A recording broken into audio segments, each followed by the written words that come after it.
Today I'm going to be making a planter out of an old pickle bucket I got from a local deli. I have a 1/2-inch drill bit, which I'm going to drill a lot of holes in the bottom of this.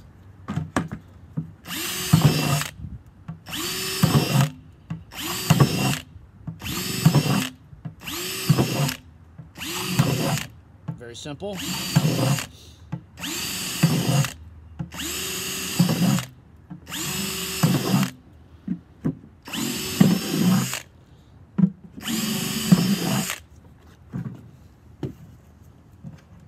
As you can see, put a lot of holes in the bottom of the bucket.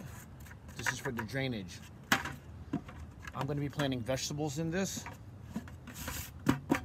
If you don't have holes in the bottom of this, which a lot of people don't know, and I didn't know at first, is the water will just fill up. I'm pretty sure it will cause rot from what I read, and just a lot of problems. It's not going to grow properly. And you want to put 2 to 3 inches of rock in the bottom. I like small rock. I don't know if it really matters, but I like smaller rock. And I like, after I fill this up with some potting soil, I like to put a lid on it. What I found out with the lid, I keep it nice and moist and keep the lid on it. The darkness, this is what I feel, the darkness and the moisture is trapped in, and the seeds tend to sprout a little quicker. Since I've been doing this, that's what I've realized. And also something very important that I ran into. During a heavy rain, the rain has displaced the seed and will move it over to the side. I don't like that, because if you're doing something like tomatoes or something that requires a cage like squash, you want the plant right in the middle, and then you put your cage and it grows right up the middle, everything's supported, etc. So if you have a heavy rain, it will displace the seed off to the side, and that just bothers me.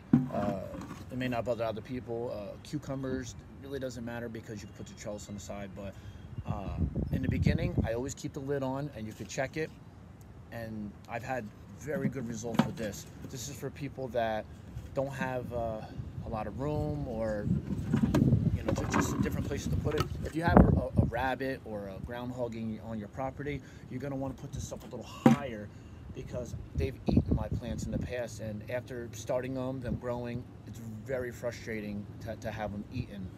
And also, what other experiences can I say? Oh, you know what? Make sure this is food grade. You don't want to use an old spackle bucket.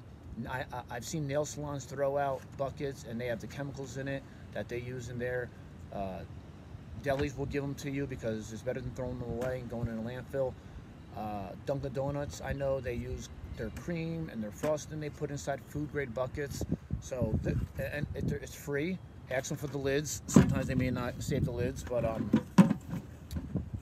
it's just an easy, free way to garden in a bucket. I hope this video was useful. I know I had to go on YouTube to find out how to do it myself, just to do it the right way. Watch many videos, read up. I suggest to do the same.